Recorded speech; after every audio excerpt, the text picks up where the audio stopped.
This week I've been to the Overlord Show in Waterlooville, England. The commentators, as I will be asked, are David Wiley and William Donaldson. The battles include lots of pyrotechnics, and the event had around about 250 vehicles on site with about 5 fields worth of re-enactors. This also included an American Civil War group, which is the first time I've seen them. The event was actually recommended to me by the Soviet Front Group. Thank you for that recommendation. Ticket prices this year were £18, and one thing I did like is it was £18 whether you paid online for a pre-order ticket or at the gate. I personally think that this event is excellent value for money and well worth going to.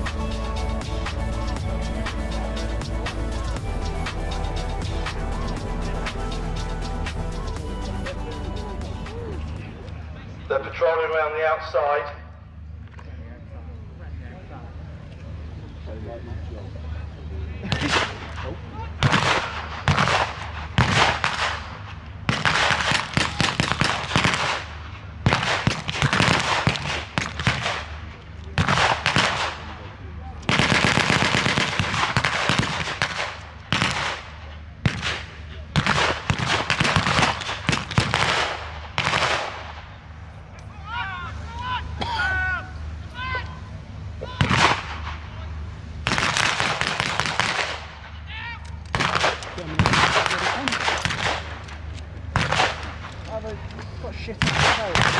The Germans are retreating back across the bridge as the bridge is slowly advanced.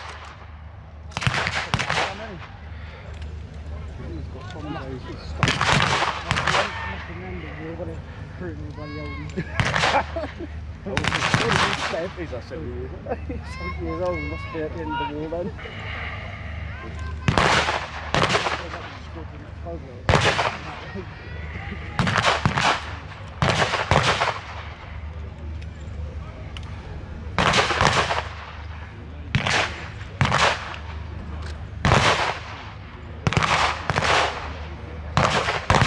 So we've got a half-ton Dodge with a machine gun on. He's coming in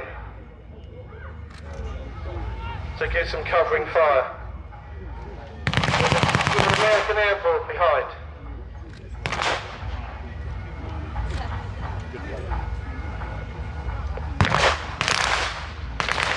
At the moment it's going to plan for the Allies. The Germans are retreating back from the bridge.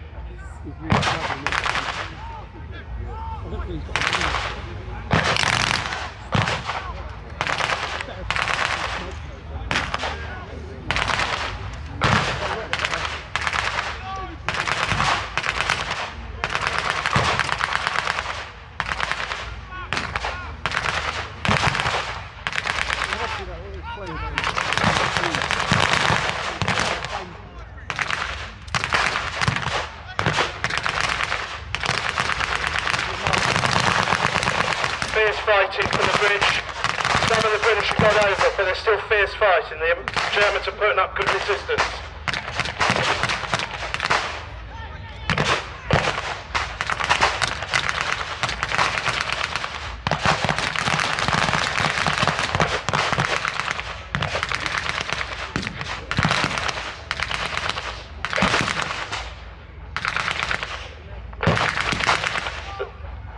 The British think they've got it.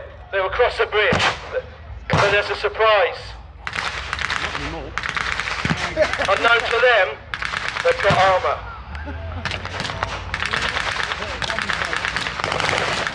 So we've got Stuff 3 anti-tank gun. Alright.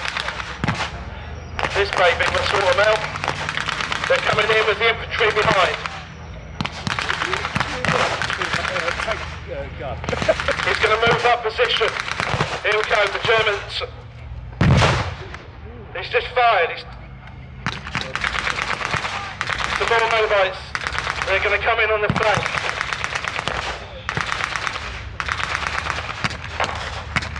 These guys. Stu's moving forward.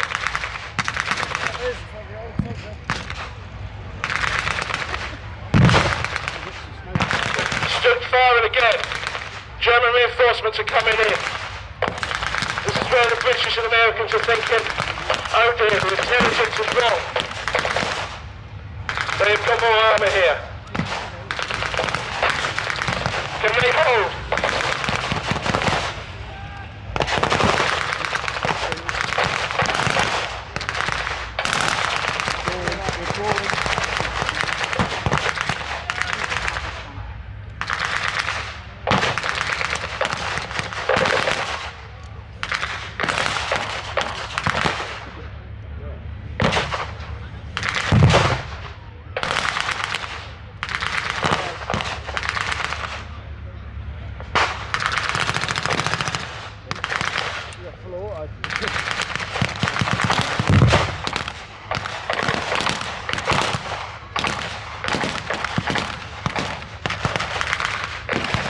The British are trying to hold off, but the Germans are slowly advancing.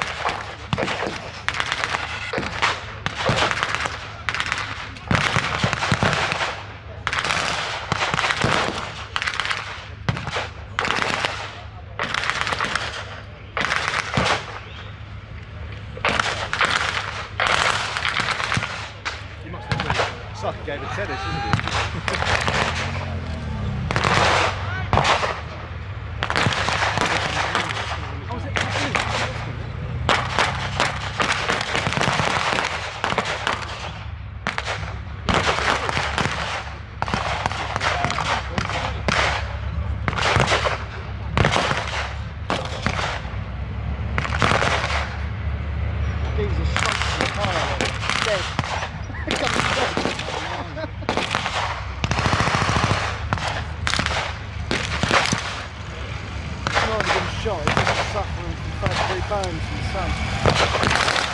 The Germans are starting to go round to the left bank. The airborne are beginning to think this is too much.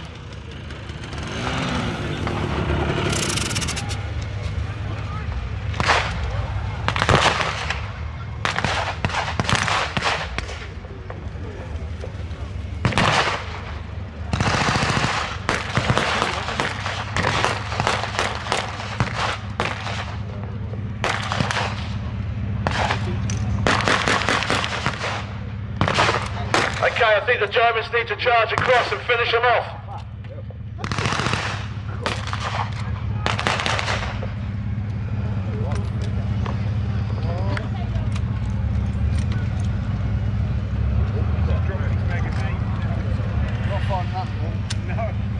I think the Germans have got this.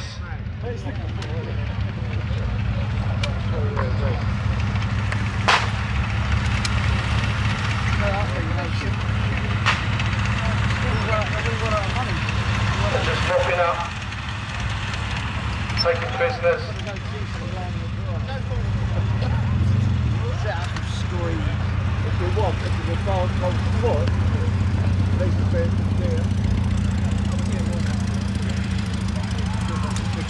Someone's going to resist, but it's futile.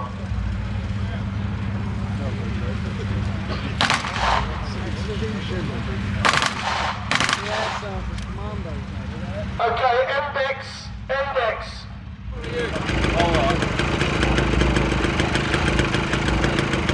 Right, thank you very much. That's all from me.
desperate battle, and a huge battle. In excess of 2 million personnel fighting between both sides. Very powerful Soviet Union and a desperate Wehrmacht. An estimated 40,000 military vehicles involved, and well over 2 million forces.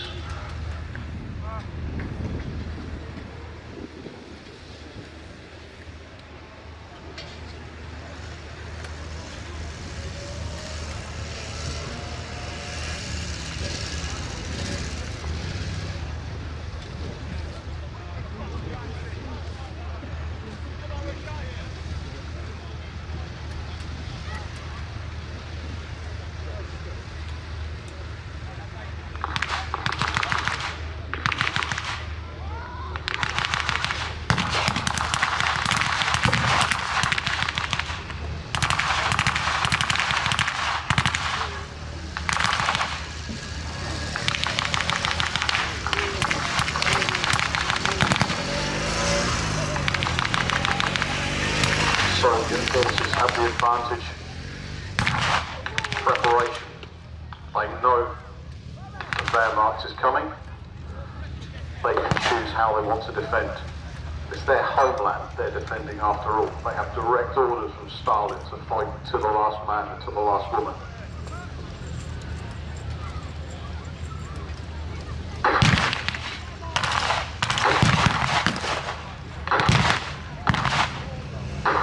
Well-trained, well-positioned Soviet forces. They see their foe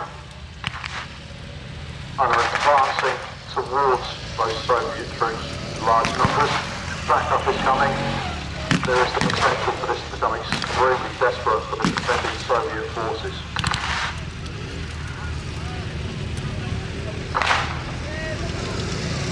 More Wehrmacht troops and vehicles appear. But will it be enough?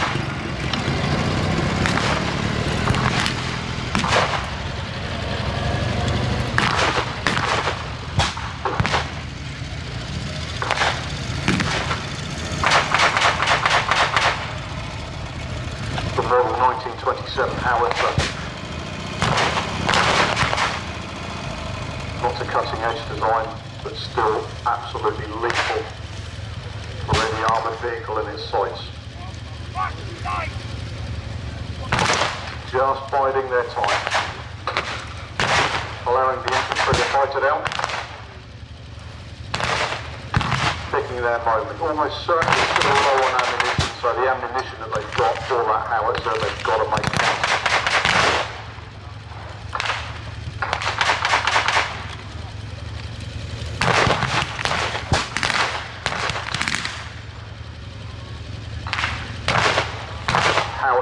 They've seen their target.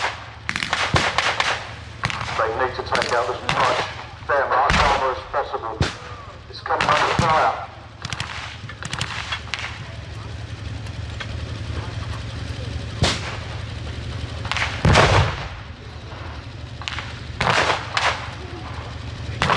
First shot wide, they've got to reload. It's imperative they make good use of what limited ammunition they have.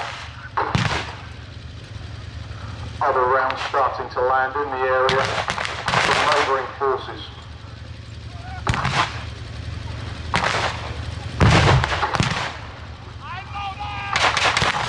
Wehrmacht forces realising they need to regroup. They need to get themselves back to a position slightly safer, or else their returns are being picked out by Soviet troops and infantry.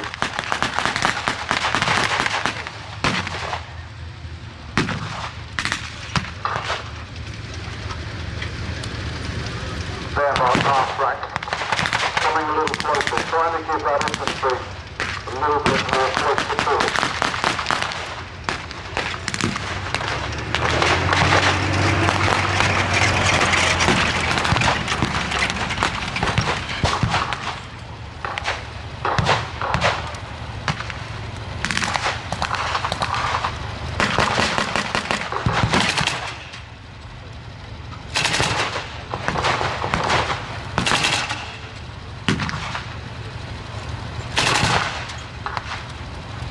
forces bringing the mortar into play, getting their aim correct. Again, they're probably going to be short on ammunition and mortar rounds generally, so whatever they've got to make count as well.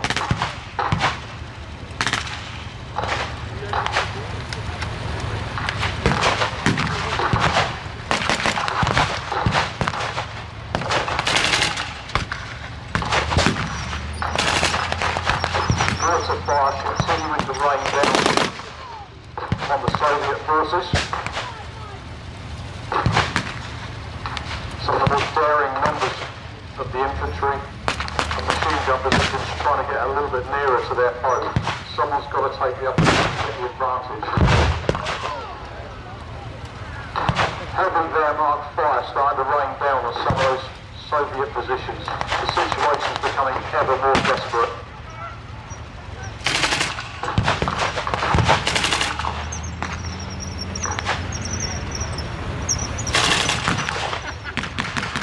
Military superior, some of those ground German forces realising that they could be in real trouble here. Russian howitzers seeking its targets, pushing them out as best it can across a crowded battlefield.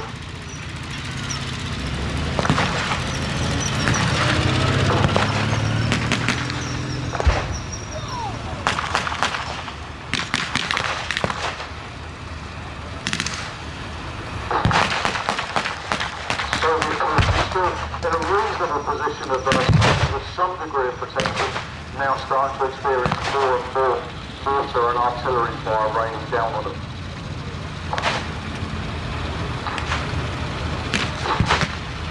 The German forces, having previously retreated, are now trying to get the upper hand, trying to get the advantage over their well-positioned, well-seated Soviet enemy.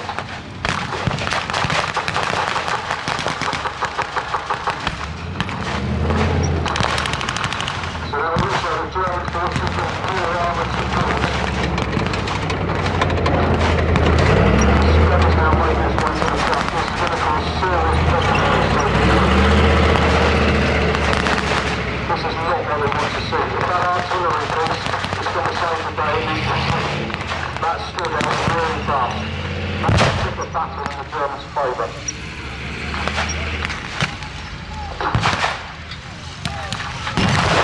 Desperation in the voices of the Soviets can be heard. They realise now the Germans are pushing forward, armour having come up to the front to support the infantry. They've got to make their move, and it's going to be costly.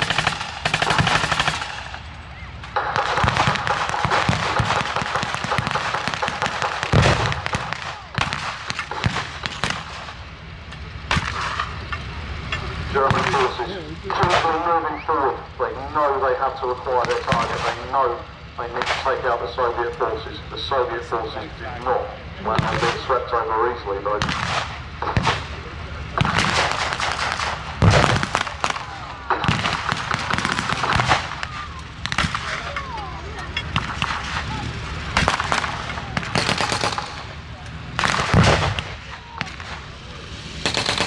Fire continues to rain down from the German forces towards the Soviet position. Casualties increasing on the Soviet side.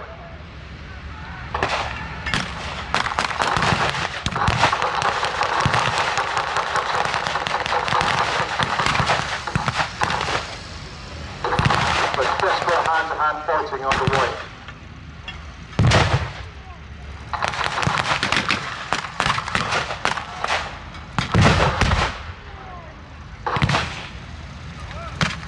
Soviet howitzers are continuing to fire back at this German foe.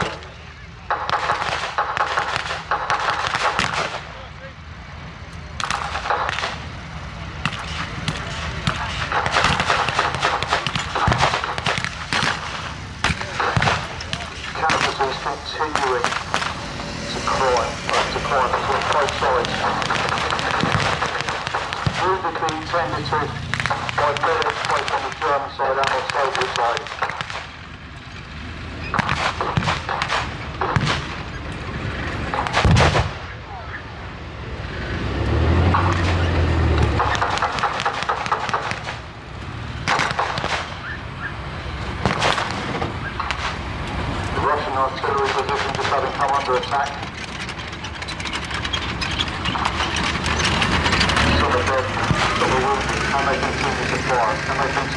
fighting force against an advancing and equally determined Russian ground force.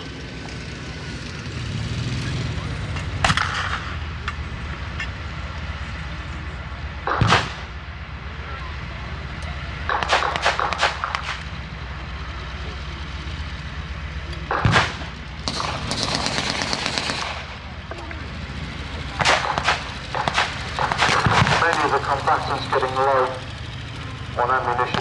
Things are becoming increasingly desperate. Who was going to weaken first? Neither side wants it to be them.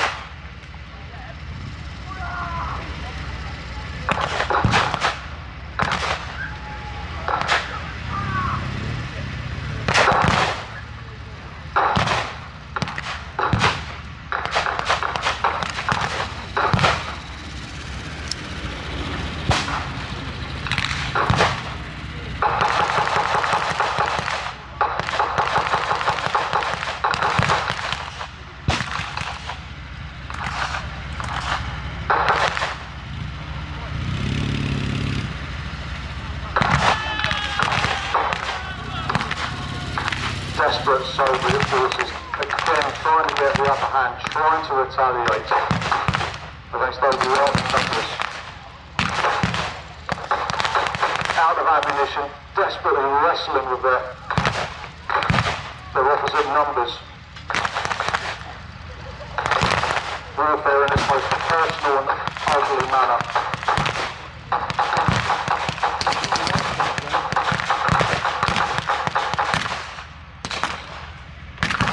Soviet forces are not going to take this line down.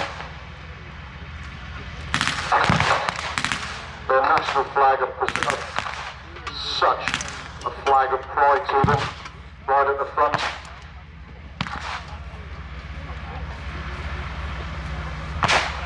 It seems as though the Soviets may have taken the upper hand as German forces starting to put their hands up.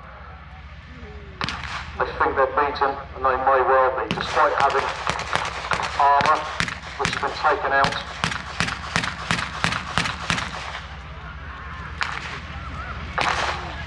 Those surviving German forces are now in a huge amount of trouble.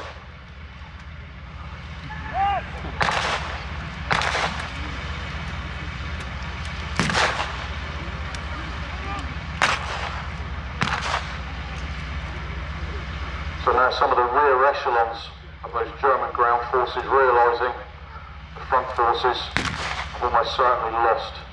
They've now got to decide, do they advance or do they retreat to be able to fight another day?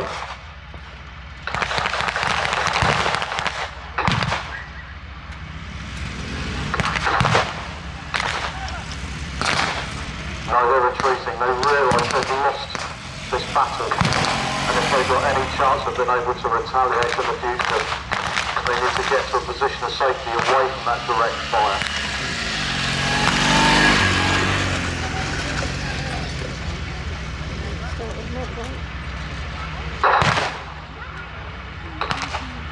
And some of those fleeing Wehrmacht soldiers are still fair game for some of the surviving Russian artillery and infantry.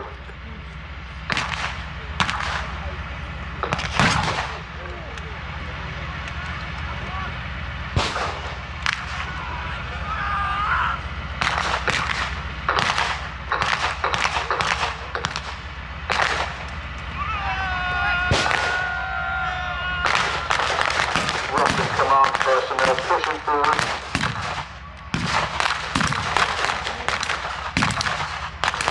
Any injured Denmead personnel are in grave danger at this point.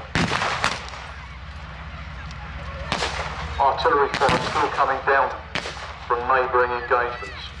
This is not a safe area to be.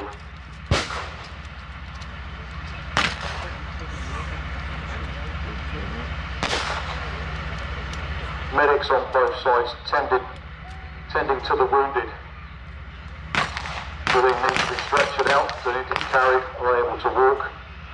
Being fixed up as best they can in the field, speeding their recovery up, so hopefully they can be put back into action at the front as soon as possible. And still, Soviet forces are pushing forward. Despite being initially outnumbered, it looks like they've won the day.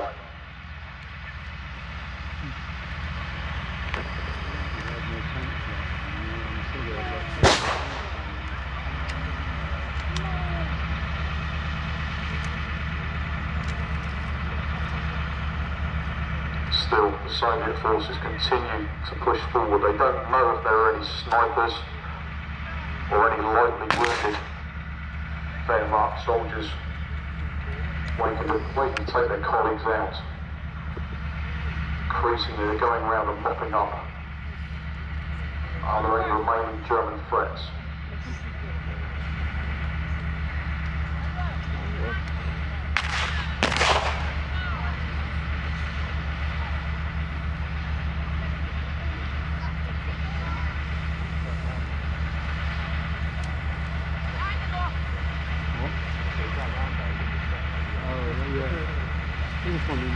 As quiet slowly begins to descend across the battlefield. Celebratory gunfire from the Soviets, it seems today has been their day. One step nearer to ridding their homeland, the German invaders.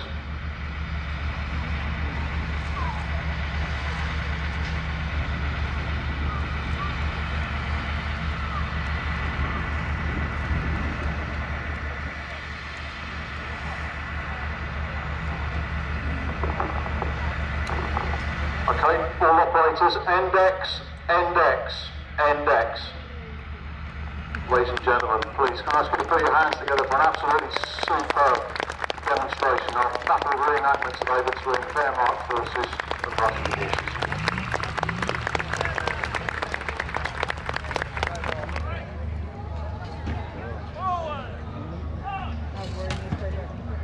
You see the officers there.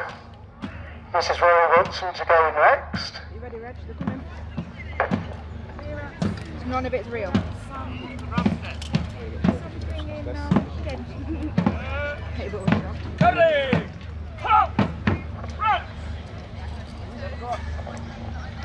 Now see, when they march in fours, but when they form a line, they form the line in twos.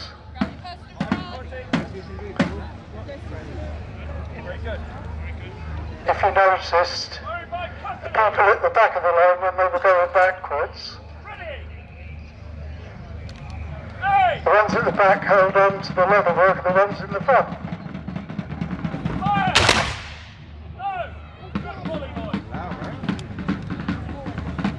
Because most of the firing, I think, has been volley fire, but there are all sorts of ways you can actually get infantry to fire their weapons.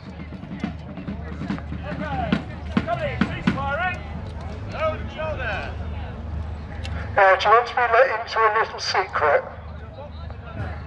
The Confederates have found us.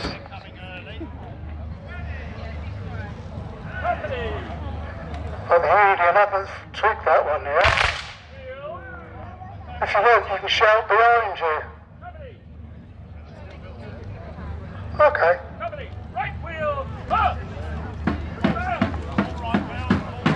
They're now wheeling round.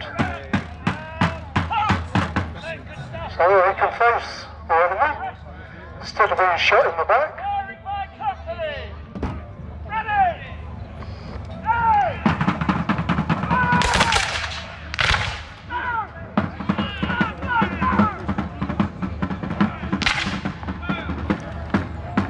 One of the things they found during this war in particular was people would get so fixed on loading their musket, they never fired them. And they would, at the end of the day, they'd find a musket with 3, 4, 5, 6 rounds in it. If anyone had actually fired it, it would have destroyed the weapon, destroyed the people firing it, and those of them around it.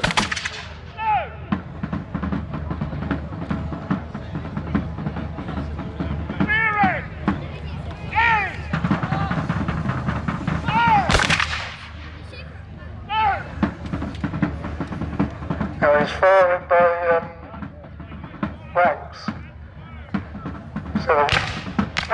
is loaded, the front rank is loaded, front rank fire, they reload, then the rear rank fires, they reload.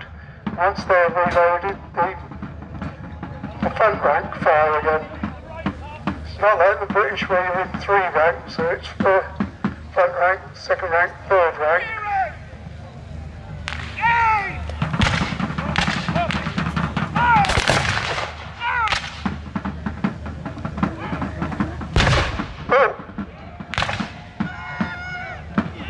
Now what you've just heard there is a 2-pound mountain howitzer. Now because they've got one of they,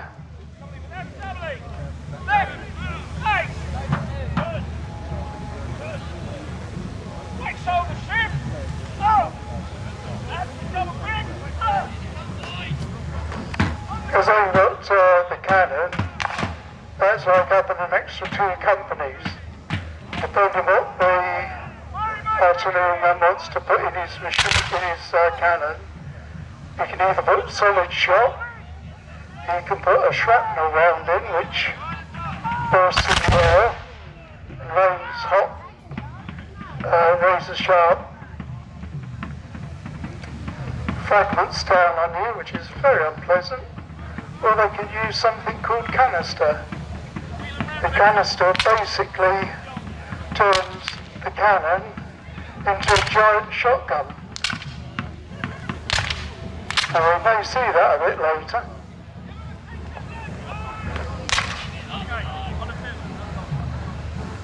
So we've moved the cannon a bit further forward. Now the Union have got to decide what they're going to do.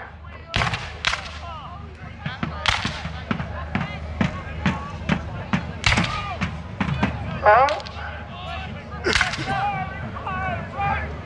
they're either exceedingly brave or exceedingly stupid when they're up against a cannon. Even the relatively small ones like the Confederates have got.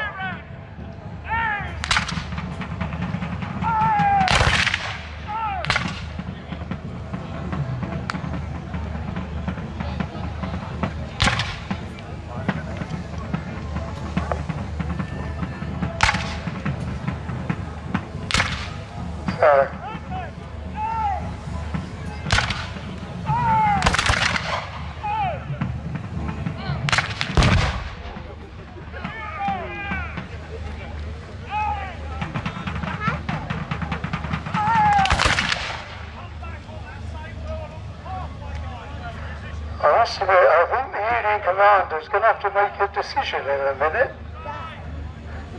because the Confederates aren't giving way.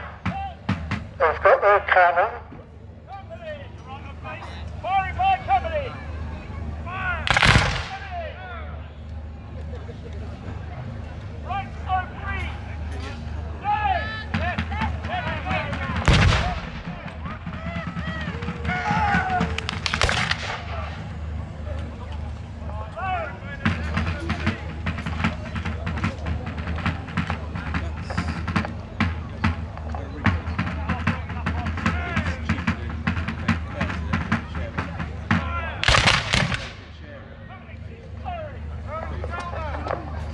One thing I hope weather like this, you need to keep hydrated, so I hope you're taking on plenty of fluids.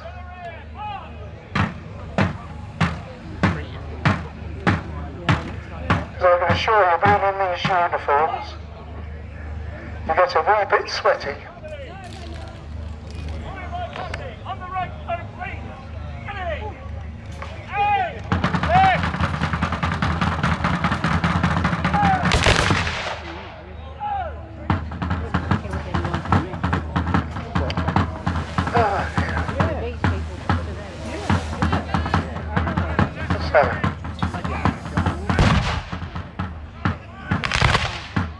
I must confess, if I was the Union commander having a cannon being fired at me, I think I would have made a run for it, to be perfectly honest with you. But obviously, his men are a lot braver than I am. But then again, I'm a surgeon, so I've only got to clear up the mess afterwards. As you can see, they're retreating but facing the enemy.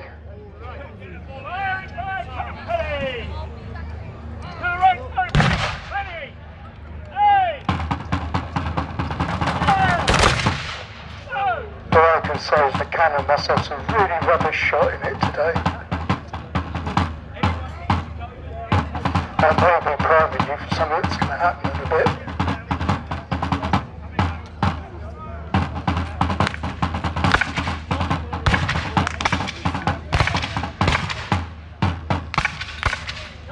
And you might think that these distances, certainly in terms of the infantry fighting, are a bit close together, but actually most engagements were somewhere between 100 yards and 25 yards apart. That's how close they were. But in the beginning of the war, they were fighting Napoleonic tactics, which is what you're basically seeing here, but they were using weapons. Certainly with the 1861 Springfield and the 1853 Enfield muskets, you could easily hit 300, 400, 500 yards, even in a relatively unskilled infantryman.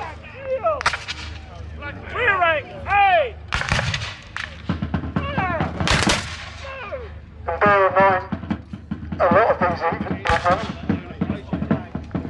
have come from farms and already been used to firing shotguns and muskets to either kill for food or to deal with pests on their farm. So they're all pretty good shots.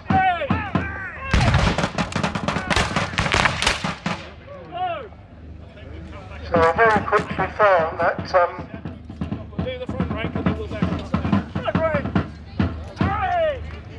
they very quickly found they lost a lot of men killed and wounded, but it took them 3 years, 3.5 years to actually come to the conclusion that the way they had been fighting wasn't actually fitting with the weapons they had available.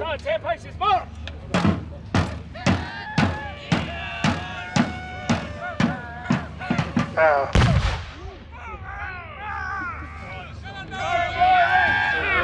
when you hear the rebel yell, because I think the rebel yell was the rebels had suddenly thought they're going to win this one.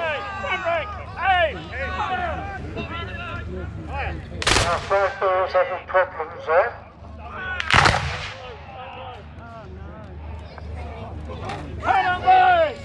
There's the thing about the flag is, as in the British Army, that was the spirit of the regiment. Remember I said there might be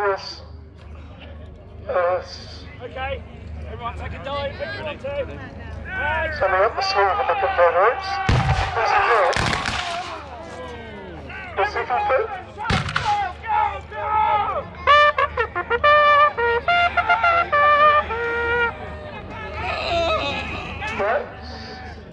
That is what canister does to you. And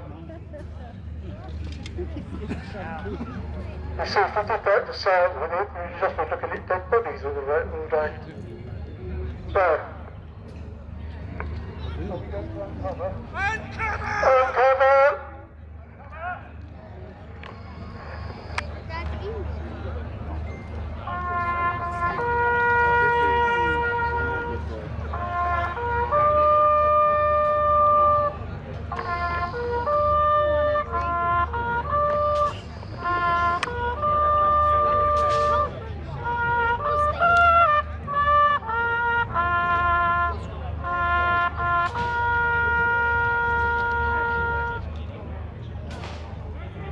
Resurrect! There we go. So that's not the real thing, we have to get out.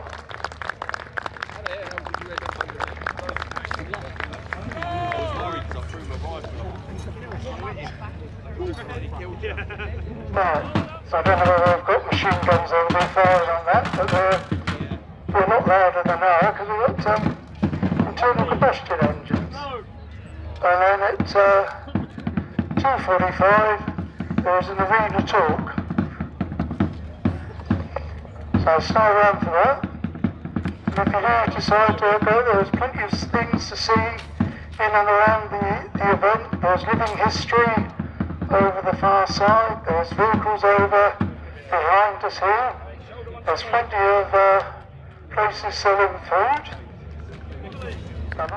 Right, face! Forward! Okay. 5 miles. Right, march! Now what we're going to do is we're going to bring both sides together.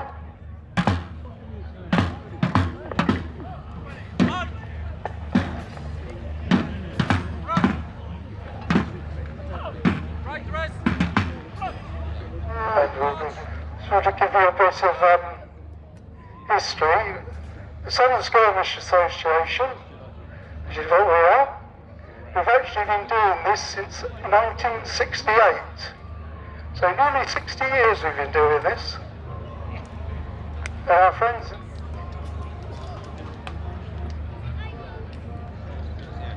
So we're now getting everybody back where they're supposed to be. And you need to watch the officer at the front there, watch his sword.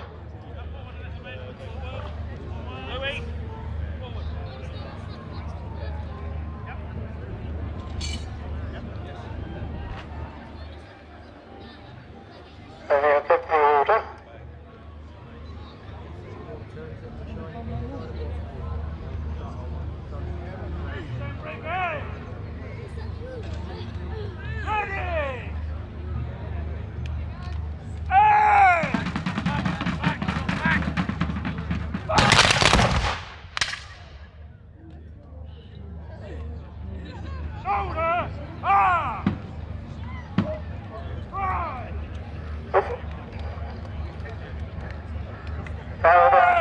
You want to get some?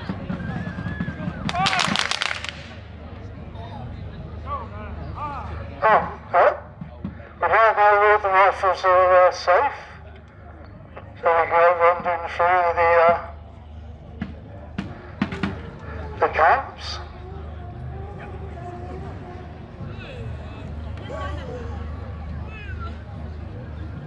That's right.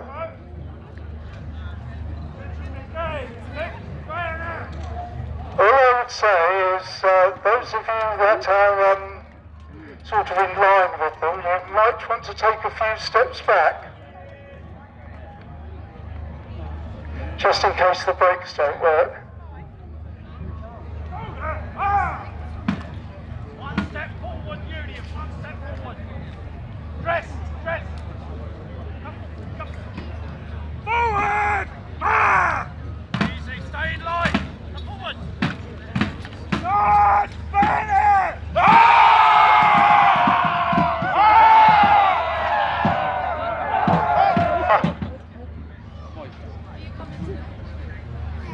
Ladies and gentlemen, I give you the soldiers of the Southern Skirmish Association.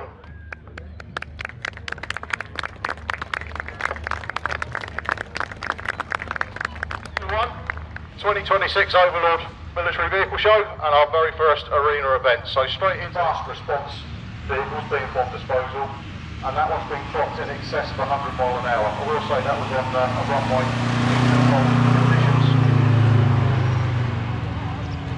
I'm sure that was an another 3.5 litre V8 powered Rover product. This one is a Land Rover 101 forward control cargo or GS general service configuration into the hard body radio type truck that you can see there.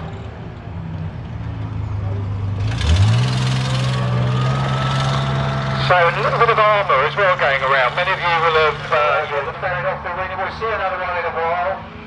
Another bit of armour. I will come back to the Volvo in a moment, but another bit of armour going around. This is FV4 the turret of the top scout hole just on the top.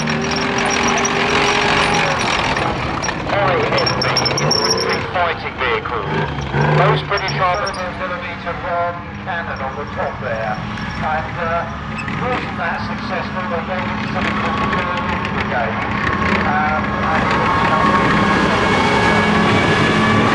Garrison in the Cold War. Took up a target about 9 miles away. And it's in an armoured cab, so the guys inside are well looked after. Air conditioning, everything else there. That won't be Now, next question, when's the tank and when's the self-propelled artillery? This one is called the two dropped on the top, crew of about 4 in there, driver in the front, some much guys squeezing that colour. This is about the only concentrate there. Other tanks, but to be an armoured... let's carry on. Thank you, David. Yeah, so the green truck, just going around the far side of the arena at the moment, that's a Kraz. That's a Soviet-built 10-tonner. So there was a naming configuration for just about all the Soviet manufacturers. Now these are vehicles that were built in the former Soviet Union and satellite states. Now this particular one was actually built in Ukraine. So it's actually the year on this one. We'll put a figure out of the year, we'll say 1970, but in fairness, before and after that, they were largely, I think, originally built as a cargo truck. I think the crane is a later post-Soviet edition, and that's one of the evidence of 66, I think. That was judging by the nod to Poland on the number. Didn't really care for it, but nonetheless an extremely capable vehicle. The origins of those go back to the Pink Panthers of the very late 60s of the SAS unit. So these later desert patrol vehicles, you notice no door. Also increased their silhouette, and that silhouette in a desert environment is absolutely key. You need to keep that vehicle as low as possible. That much easier to camouflage when it's parked up. If you've got a roof, that increases its height as presented. Credit to their owners.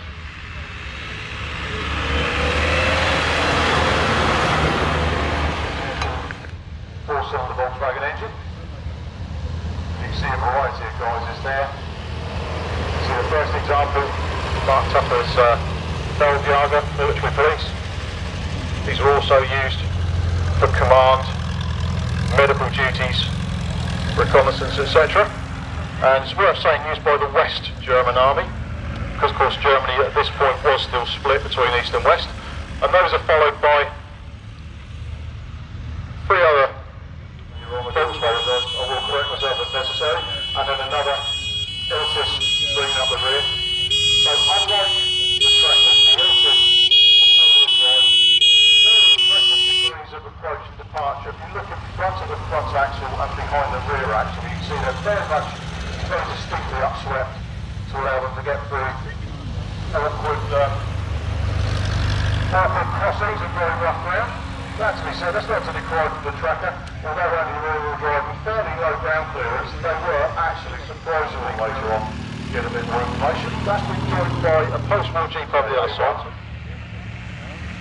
So amongst the first of all we call the round fender Jeeps, so the wartime from the Netherlands plant. I'll pass you over to David.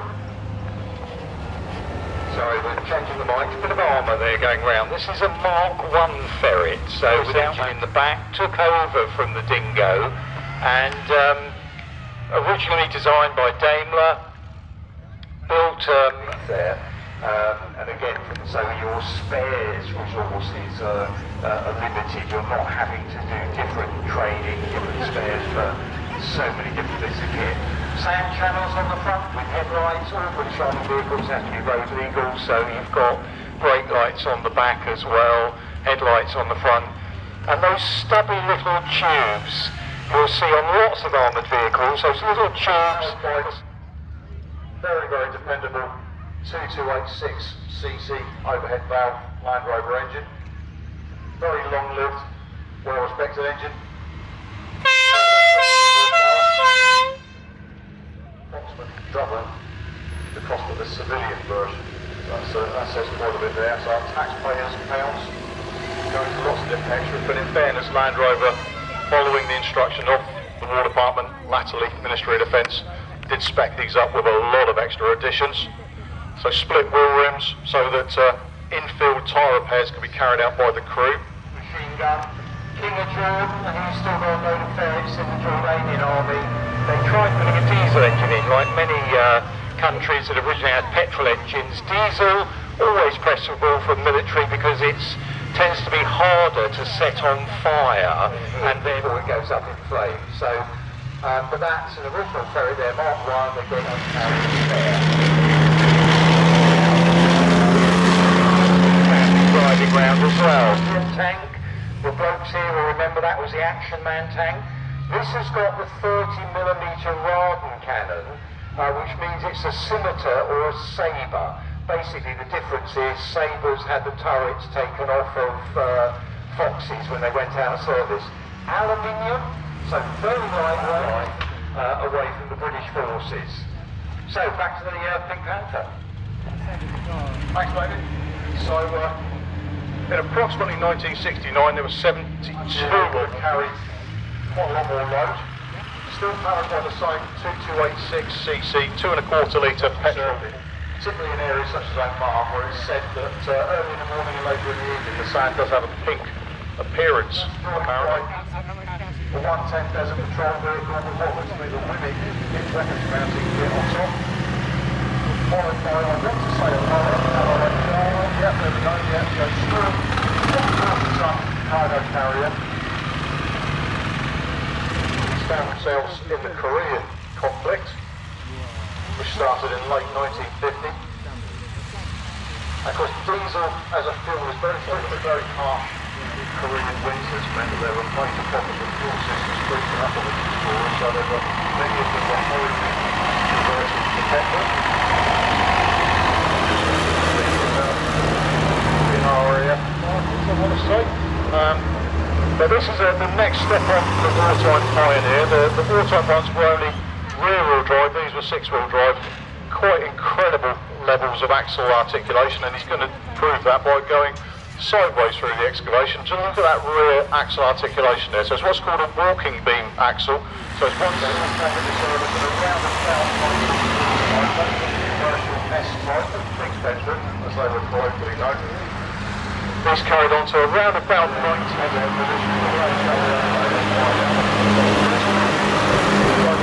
3-ton cargo. That was later uprated to 4-ton in line with Bedford MKs that were coming about as its replacement. So there we go, our trusty Explorer. Just about to go through the excavation again. You see that front axle moving. And you see how high the Land Rover diesel engine at the time. Very dependable. The off-roads are heavily modified, big wheels and all the rest of it. So it's actually really nice to see one in its original configuration, such as this. Rotation bags along the side. I'll have to check on that. I might be wrong, but I know there's one or two surviving examples. Very, very large rubber. The fact that there's only a very small number that have survived probably gives you a rock idea how successful. And then just going through the excavation, that's a DAF YA, so that's a 3/4-ton Dutch-built cargo truck. Actually quite something special. So these were in place from the mid-50s onwards. Built very specifically for the Dutch army. I think there might have been one or two overseas customers for them, but these were part of a whole series. There was a 3-axle version of this as well, and a much larger. So that one's having a bit of fun with our far side excavation there. Sold off from military service, carried on in the 60s and 70s for breakdowns and other commercial recovery outfits. But a dependent truck, and they'd always get the job done. They're quite a few off-roaders when they fancy something bigger to a Land Rover. As you went across to some of these scabbers, there you go. Very, very impressive. And that's followed by the 6x6 Bodum, so this is a high mobility breakdown truck. Much of its manufacturing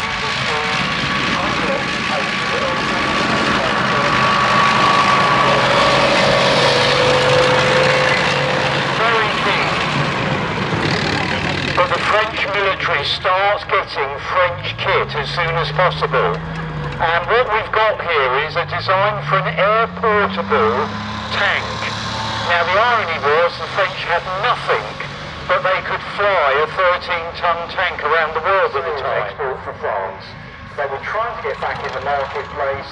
They did a small, lightweight, cheap vehicle, not just for their own army, but lots of countries support this. And it's only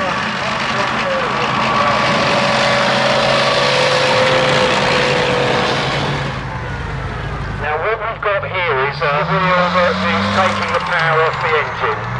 The wheel at the back is just keeping that track nice and tense. Now with the Jeep, the French built the Jeep in France after World War II. Hotchkiss bought the patents to keep them going. And we've got a decontamination Jeep there in the 60s, 70s, the big worry about nuclear war, about chemical warfare. So again, I'm going to park up and just show you how you'd, that is in the travel lock at the moment, that gun. So when we're moving from A to B, so there are lots of other vehicles.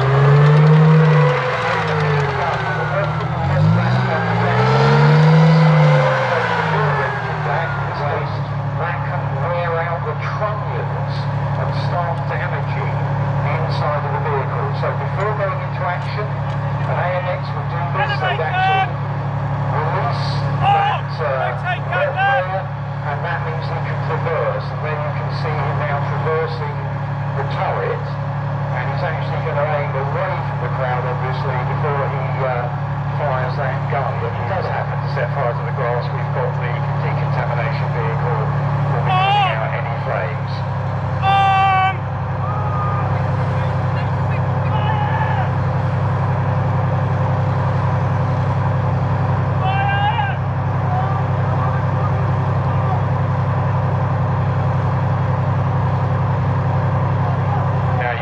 Shouting orders to each other, normally have internal comms to actually pass on.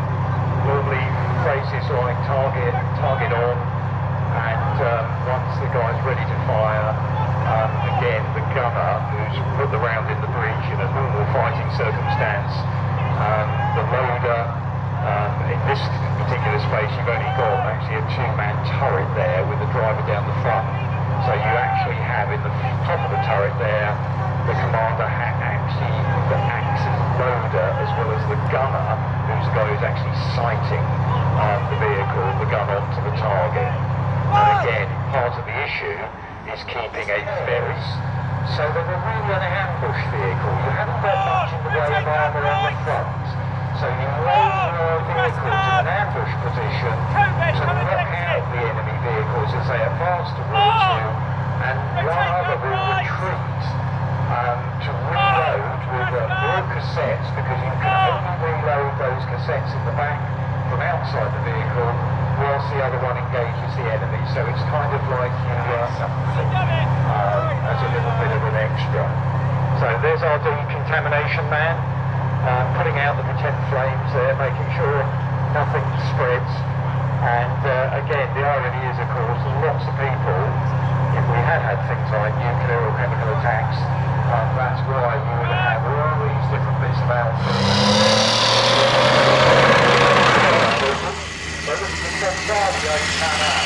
Now, with the demise of the British motorcycle firepower, motorbikes are used right from the word go for dispatch riders, and we'll see some of the people here have what they call a DR helmet on, dispatch rider's helmet, looks like a paratrooper's, slightly different. Getting messages to places. In France, Belgium, and Holland, where they're heading to the coast, finding out where the French are, where are the British, who's making a stand where. Places such as petrol stations. So if the Germans could send a combination to a petrol station and get there on metalled roads, cross-country, much harder on a combination. So again, lots of different companies are approached to help try that, also included motorbikes. We end up March 1941. After T. Lawrence fell off his motorbike, there was a campaign to start getting people in the 1920s and 30s to wear helmets. It's actually made of paper mache. So BMW and Zundap were the two major heavy motorcycle sidecar manufacturers, with the R75 and the KS750. So they all take off, so we can see a matchless G3, Royal Enfield RE350, American M3 Grant tank, but without it.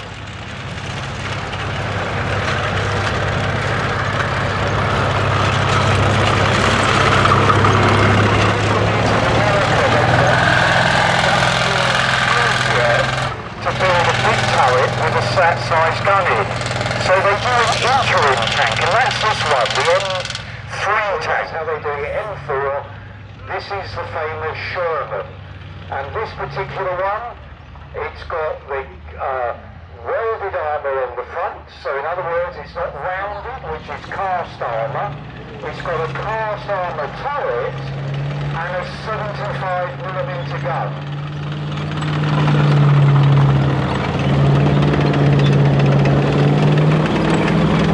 At the beginning of World War II, again I said it earlier, America is not necessarily, they're starting to gear up for production.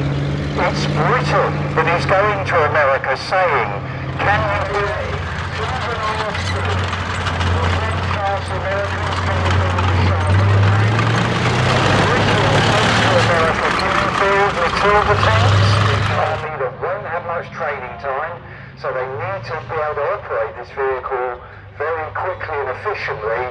And of course, America is promising to make enormous numbers of these, not just for Britain, but for Commonwealth forces. Lots go to Russia as well.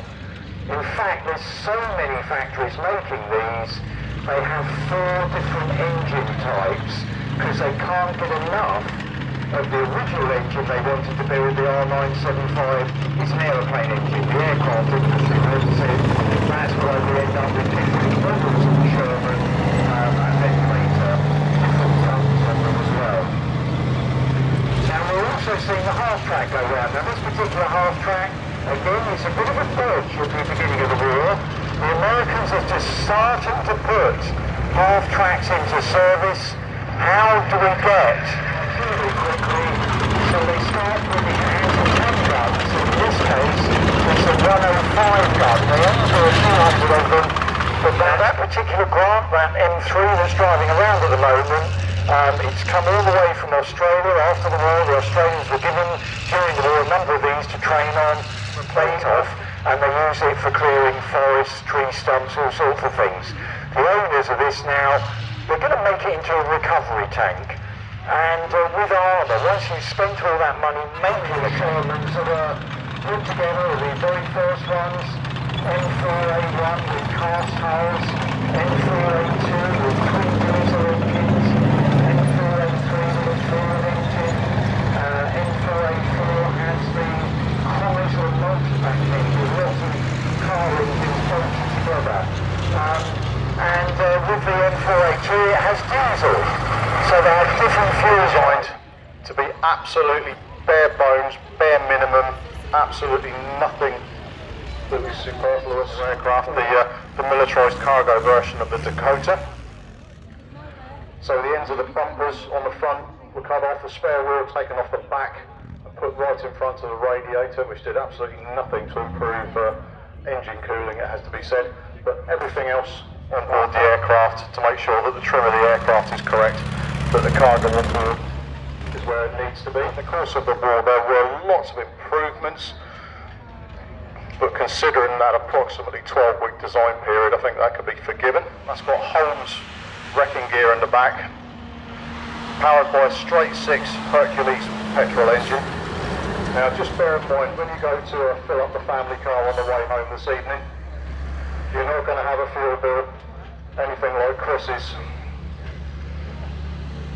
Doesn't do too many miles in that at the moment. They're a little bit heavier on the fuel than the average family type of cab. So canvas roof, canvas upper back of the cab, no doors as such unless small canvas ones were fitted. Both Ford and Willys built those in parallel. All parts were designed to be completely interchangeable. However, Henry Ford was a businessman, and he did not like cherry production. The land company of Toledo, Ohio. The Ford Motor Company was absolutely massive then, as it still is. The US government, or any other government for that matter, put an end to the warranty claim against the failed part. Henry Ford determined that he would only pay out on anything that could be proven to be a Ford manufacturer. And the Czechs basically continued with production, albeit with a few tweaks, and that lasted in post-war years for a very long period. And those vehicles being so much more affordable than genuine as a Ford or a Willys until it gets a little bit closer. Willys started production of what we now call the standardised Jeep on the 14th of November 1941 with the slack grille. And we saw one of those, that's the first vehicle coming round that Jerome was driving. The slack grille in itself ceased production in around about the 20th of March 1942, and then what they call the fully standardised Jeep with the standardised grille continued. Still and welded together, which took a lot longer. So rated to carry a quarter of a tonne of the ubiquitous Jeep. So this one, modification variants and designs. There were some that had stretchers hanging out either side. I wouldn't want to be a patient with my head in the Western Desert, Egypt, Libya, etc. The long-range desert group and the special crew, or for the vehicle itself, had to be treasured, had to be looked after. So that's absolutely unbelievable. David. So I want to get the British connection in here. Some of you, if you're classic car lovers or your family members, Austin armies do manoeuvres on Salisbury Plain with an Austin 7, and the American Secretary of State, their Foreign Secretary, there's an option. Side valve, 6-cylinder engine, and we've got more desert Jeeps quite some time. Now, going back to the front grille area, notice there's an awful lot of the slats of the grille missing. That was a Scammell Pioneer SV2S, and that's the short wheelbase heavy recovery truck. Now, throughout the Western Desert, 1941 through to early 1943, Italy, up through that push there, and then D-Day onwards, and then continued in British Army service. And I think that, believe it or not, the last serving Pioneer, I've been recently told, was still in use in Belize, which is a British Army outpost. For a vehicle built in the early 40s. Still earning its keep, still working. Utterly incredible. Powered by the Gardner 6LW 6-cylinder diesel engine. Now look at that axle articulation of that breakdown truck as it goes through. Again, what that allows is for an absolutely incredible amount of axle articulation. Quite nicely an incorrect expression. Another Jeep coming round. Between, so with France being overrun amongst other countries in Northern Europe in 1940, these were absolutely fine fiddling around. Beautiful 6-cylinder overhead valve engine. Now these saw service just about on every theatre throughout the Second World War, and I believe it was also an extra in the Vietnam film Full Metal Jacket, so it was not necessarily historically accurate. Building that GMC is something very, very special indeed. So this is an Albion CX22. Now this is a 10-ton artillery tractor. Around about 500 of these were built between late 1943 and the summer of 1945. So Albion of Glasgow, another British truck manufacturer, sadly didn't survive into modern days, but back in their day they made a superb truck indeed. And then civilian uses in the interwar period, and then by 1943, having built some other fairly re-enactment group, motorcycle heavy combination, so technically were absolutely superb, absolutely to build, and they were actually surprisingly difficult to maintain and build.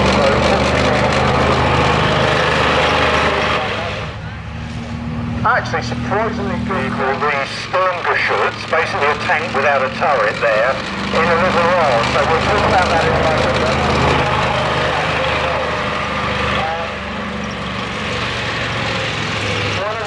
Again, some of you, if you're an older bloke, you may have remembered Britons used to do a model of this one in metal that you'd find by at least 2 or 3 other vehicles taking the ammunition, because 155 ammunition, it's one of those calibers, it's a big lump. It will be followed by bag charges to actually propel the rounds out. And again, you're looking there, depending on the size of the bag charge, we're probably being able to fire that way beyond the Isle of Wight now into the Channel. Huge, great engine up front there, because it's got caliber on the top there for a bit of self-defence if needed. And again, a very, very impressive bit of kit that's now going to head off down to the West Country. I'll hand back now. Just watch. The only thing I would say, that 155 is going to go. If you're lucky enough to have a full weather enclosure, so you've got a roof on all sides, it was very, very cramped. Now, during the winter offensive of late 1950s, as they go through the excavation, not necessarily too comfortable for the rear together by a British designer called Geoffrey Pike, and he was tasked with coming up with ideas, white tracks, and that will mean that you're spreading the weight over so you don't sink in. So the idler wheel is lower at the front than the drive wheel at the back that way, and it never looks quite right there. But made in America, it ends up not going to snowy climbs. Half-tonner.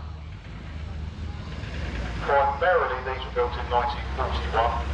Quite high, quite tall, even when you went straight down, and getting the silhouette down as low as possible was a major concern. They penetrate most German tanks on the battlefield in 1940.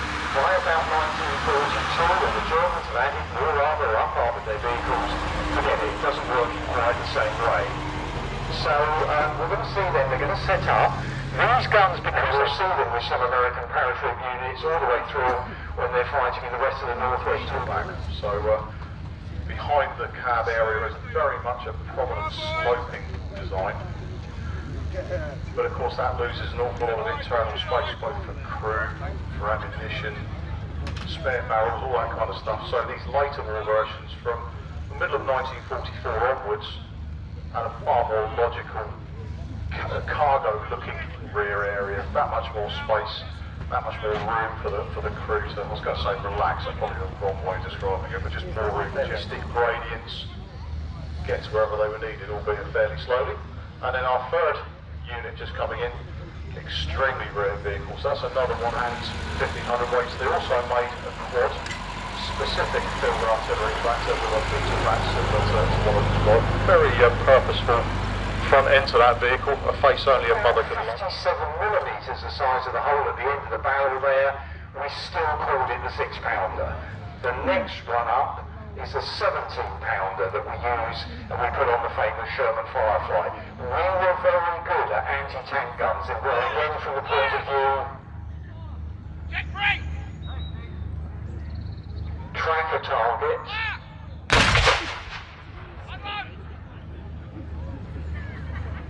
And again, from this particular, here we're seeing the 6-pounder there. Again, they will carry on firing till they get what they call a K-kill, knocking out the enemy. Mobility killer, very well, break its tracks. You really want to make sure that vehicle that's coming at you is not going to be able to fire as well. So normally that might mean 2 or 3 rounds. 6-pounder, it can penetrate a tremendous amount of armour plate. And we, in Britain, because we've got access to tungsten, we'll see the 37mm fire now, so they're ready.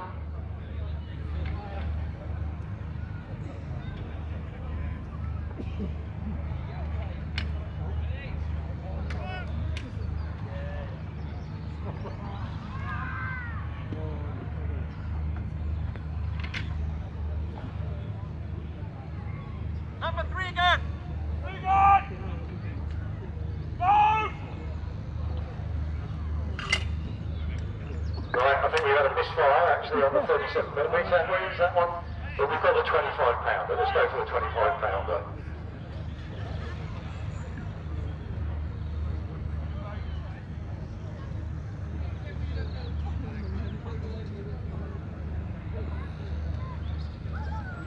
Number 1 gun! Fire! Fire!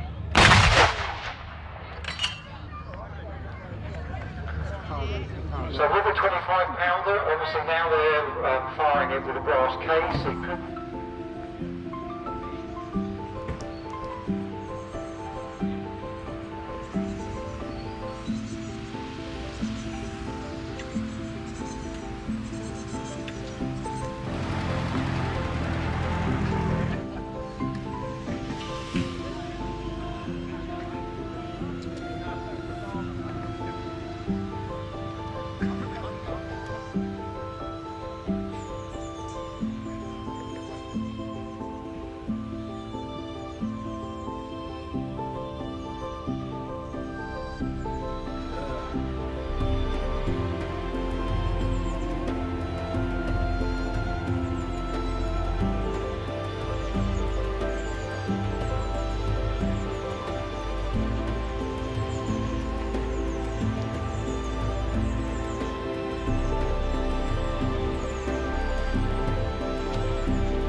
Ideally, you want some Constantine from those ones there ain't lining up.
Quid, mate.